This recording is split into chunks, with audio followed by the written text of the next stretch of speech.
My name's Jonathon Smykal. I manage the HCC and quality measures development teams at Lightbeam. I've worked at Lightbeam for 4.5 years, and before that I worked at an EHR company for about 10 years supporting and building software in the healthcare space. I think there's a people component and a technology component to this question. From the people perspective, we have great individuals like Aaron Page, who's the president of our government value-based initiatives, and Brian Guy, who oversees our product development team or product management team.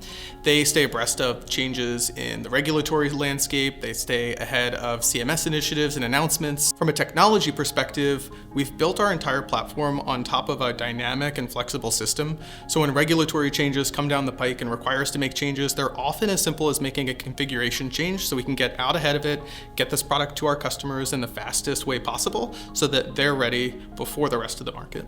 I think CMS HCC version 28 is a great example of this. It was final announcement was made earlier this year. Shortly thereafter, we had it enabled and deployed globally to all of our customers, pretty much ahead of the rest of the market. And that let our customers start capturing version 28 conditions, start identifying gaps using our bridge report and our impact analysis report between version 24 and version 28, so that they're fully ready when the 33-67% blend kicks in based on dates of service this year.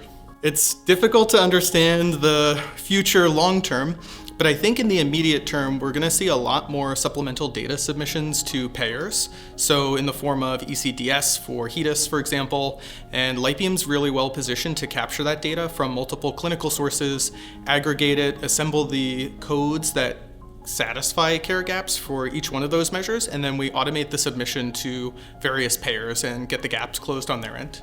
We operate under an important charter and measures, which is accuracy, performance, and maintainability.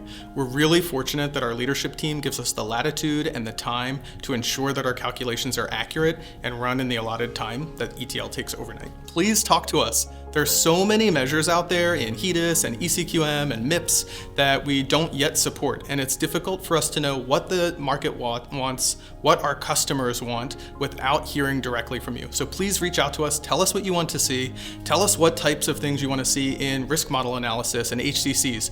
We're happy to have that conversation, get them in the product pipeline, and get them developed and built and deployed at your client site.